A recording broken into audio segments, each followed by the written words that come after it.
क्या आप जानते हैं घर का ईशान कोण आपकी किस्मत को बदल सकता है? जी हाँ, आप आपने सही सुना। ये जो एरिया है, इस क्षेत्र को ईशान ईशान कोण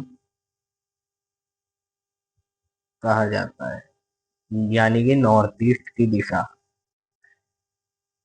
लेकिन अगर अ, इस जोन में जो ईशान कोण है, इस जोन में अगर कोई भी दिक्कत आ गई तो ये घोर वास्तु दोष कहलाता है। घोर वास्तु दोष कहलाता है, क्योंकि इसका मुख जो है, वास्तु पुरुष का मुख यहीं से स्टार्ट होता है।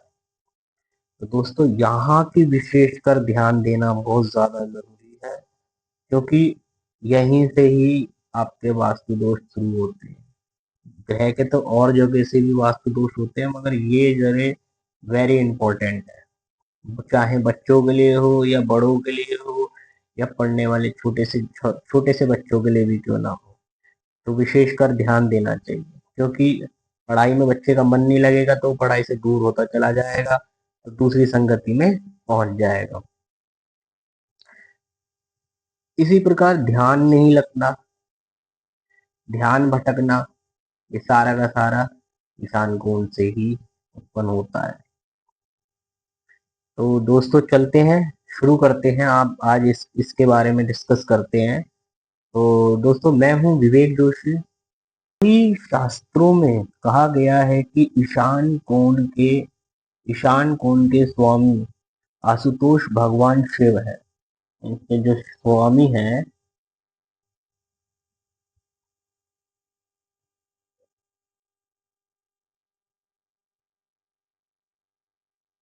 भगवान शिव है। शिव को माना गया।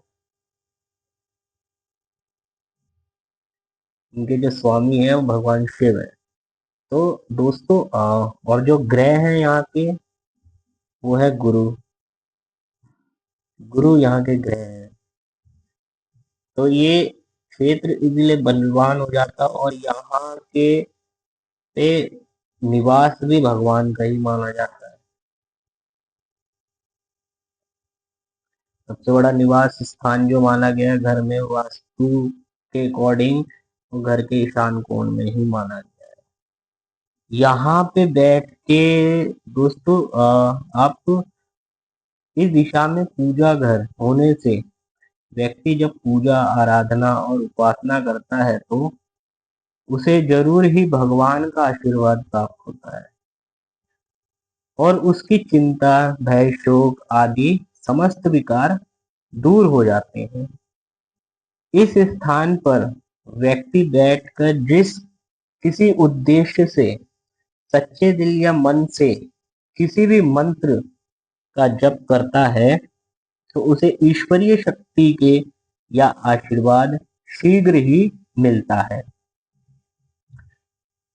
वास्तुशास्त्रीय ग्रंथों में ईशान कोण में पूजा कक्ष को या पूजा कक्ष के बारे में कहा गया है कि ईशान्य देवता ग्रहम।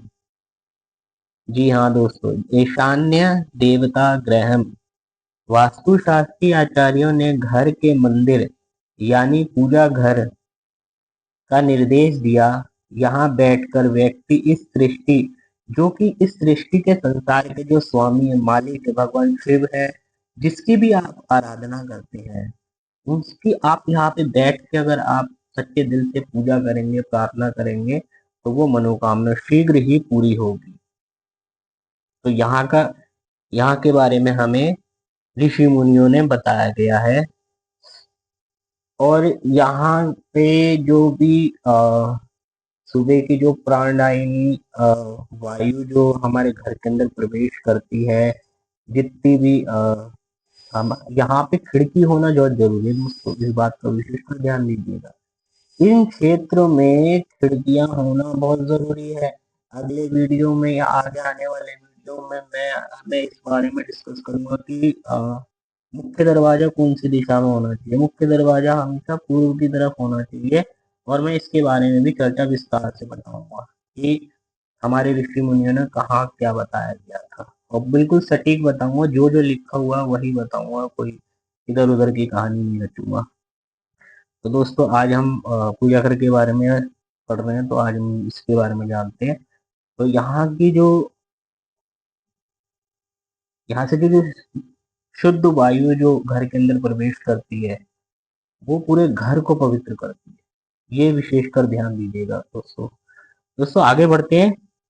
पूजा घर का वातावरण सदैव आध्यात्मिक बनाकर रखना चाहिए।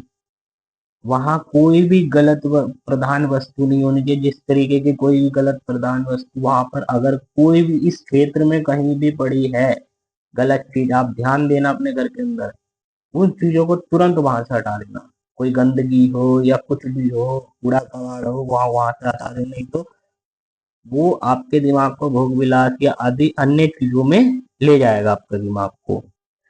और दोस्तों इस बात का और ध्यान दीजिएगा, पूजा करते समय आपका जो मुख होना चाहिए वो उत्तराभिमुखी होना चाहिए या पूर्वाभिमुखी होना चाहिए, ये विशेषकर ध्यान दीजिएगा।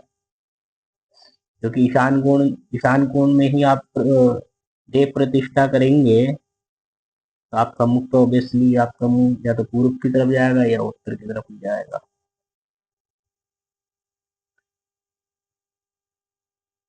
देवताओं की प्रतिमा और आसन आसन सहित लगाना चाहिए। दोस्तों इस बात का ध्यान दीजिए, आसन में ज्यादा लाल कपड़ा यूज ना करें।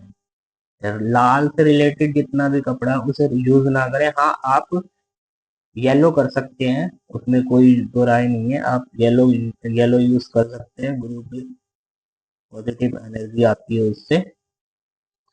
तो आगे बढ़ते हैं।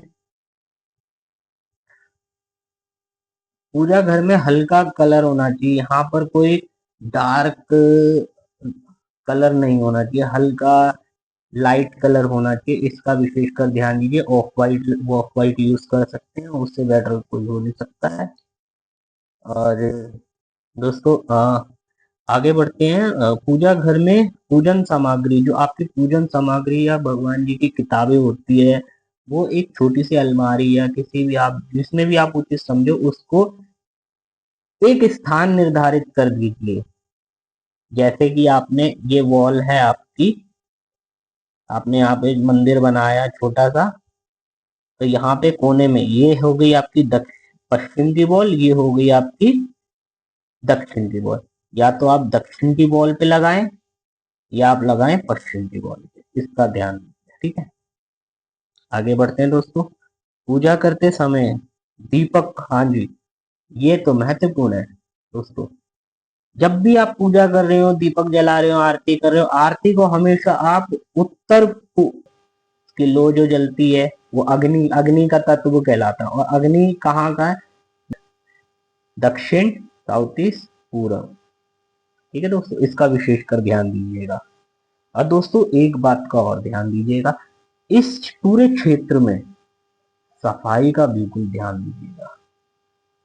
दोस्तों यहाँ पे हम तुलसी जी का पौधा लगा सकते हैं, पॉजिटिव एनर्जी देता है।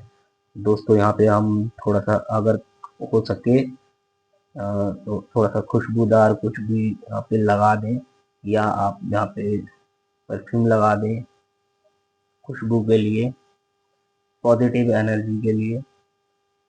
क्योंकि दोस्तों ये स्थान सबसे पवित्र स्थान रहता है। तो दोस्तों आने वाले वीडियो में मैं और भी बातें शेयर करूंगा, जो जो मैंने अपने क्लाइंटों को बताया है या मैंने जो जो पढ़ा है उसके बारे में मैं आपके साथ साझा करूंगा। तो दोस्तों अगर आप भी अपने घर में सुख शांति बरकत चाहते हैं, तो अपने घर के ईशान कोण को हमेशा साफ सुथरा और पवित्र रखें।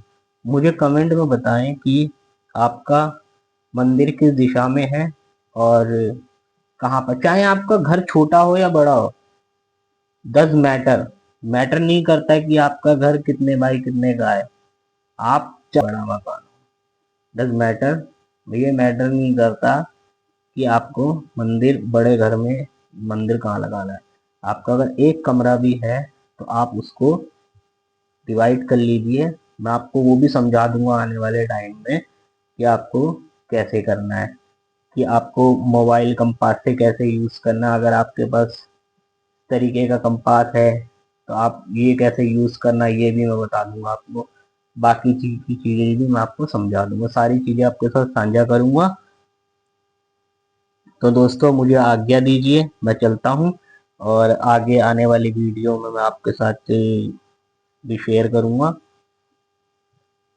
तो दोस्तों अगर आपको मेरी वीडियो अच्छी लगी हो तो लाइक शेयर करें, और नए हो तो चैनल को सब्सक्राइब और बेल आइकन को दबाना ना भूलें। जय श्री राम, जय सीताराम दोस्तों, फिर मिलते हैं। नमस्ते।